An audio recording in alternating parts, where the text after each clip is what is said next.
Today we find ourselves in Chelsea, happens to be on Elystan Street. This site is owned by Phil Howard, who is a great friend of mine, someone I used to work for. Last place I ever worked before I owned Strakers was Elystan Street. So we're here, we're doing dinner for 70 people tonight. It's gonna be intense.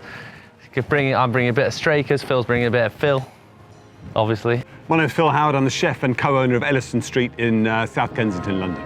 Elystan Street is a neighbourhood restaurant. We're a locals restaurant, we're a Londoners restaurant. We just cook beautiful food without too much pomp and ceremony. We try and give people a good time. It's lovely, local, mostly British cooking. We're doing a 6-course dinner. Here, we're in serious kitchen mode. We're in proper professional kitchen. We're downstairs, we're in the thick of it. Elystan Street's style of cooking is quite hard to pigeonhole these days. All my training was classical French, a little bit of Italian creeps in, European. It's mostly seasonal British cooking, but using mostly French techniques. Very honest foods, Mediterranean vibes. I feel it. I'm doing the first dinner. You know, get the shit ones out of the way early and then save the best till last. He came in for lunch with his dad, if I remember rightly. I happened to come up to reception after a lunch service, after a busy lunch service one day. Didn't know who Tom, I'd never met Tom before. And he was just walking out and his dad clocked me walking upstairs and said, "Oh, Tom, there's Phil." So we had a quick conversation. It just seemed that the conversation was going towards an obvious conclusion, which was to get him to come down and jump into the kitchen for a few months while he was waiting for his next move. I mean, it was early starts, late finishes. I was in the middle of winter doing this work, so it was like always riding in the dark. Before work it was dark, and you left work it was dark, and before work it was dark, and you left work it was dark. It was like you never saw the daylight. I was like a vampire. I looked ill, still look ill, but that's good. That's the chef life. When I was working at the Dorchester, my first job, everyone was like, "You got to buy this book, Phil Howard Square, blah, blah, blah." And that was, what, 16 years ago. And so I bought the books, loved them, always tried to cook from them, learn from them, always learned techniques from them. Then it was sort of that mythical, legendary status, like you can't touch that, you can't get there. You know, he's been a trailblazer in terms of achieving what can be achieved if you cook fantastic food and make a noise about it. I mean, the reason that tonight is happening is because I think Tom's food is just utterly delicious.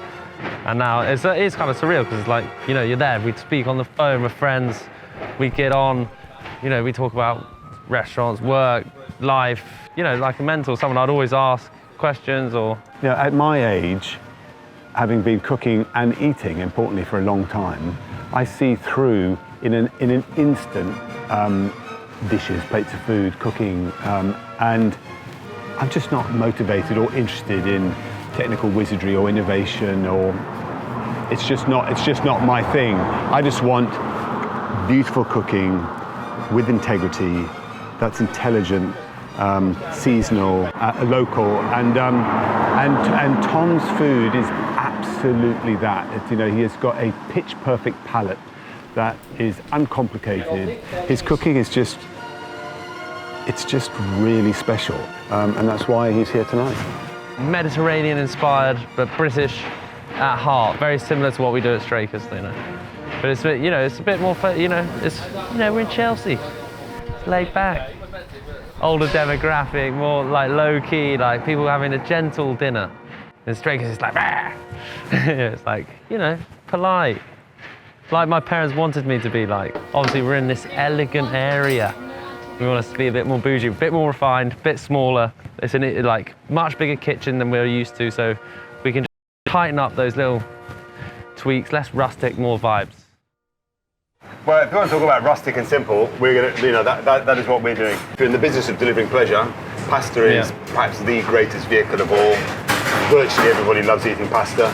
We make great fresh pasta. We make a chicken mousse, which is very much a classical French technique. We then sweat lots of ceps, a little bit of onion, a little bit of tarragon, let them go cold, mix the ceps and the chicken mousse together, and it's very not Italian. We do raviolis that are much more kind of clean cut. But I remember I made a few. On this occasion, we're going kind of free form. Yeah. So it's really simple. Drop it in a pan. It takes a couple of minutes. There's lots of flavour in there, but pasta is also about texture. We save up all the Parmesan rinds that we generate, which we generate lots over the passage of time. And then every now and then we make a big stock. And then mix that with a mushroom stock. Yeah, it's really sour and it hits the back. It's strong, but it's also balanced with mushroom. Yeah, you get everything in there. And really all we're going to do is just put the ravioli into that pan, add a knob of butter, swirl it around together, and it's really important that the two things kind of connect in the pan.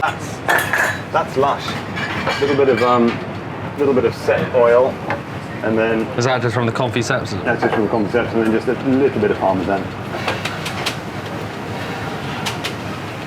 Oh, simple things, big pleasure. Yeah. Oh, fucking hell. There we have it. Boom. Big flavours. Well done. Great food. Thanks, mate. Well done. Looking forward to it. Yeah. Right, I've got to peel Okay. my tomatoes, I'm still going.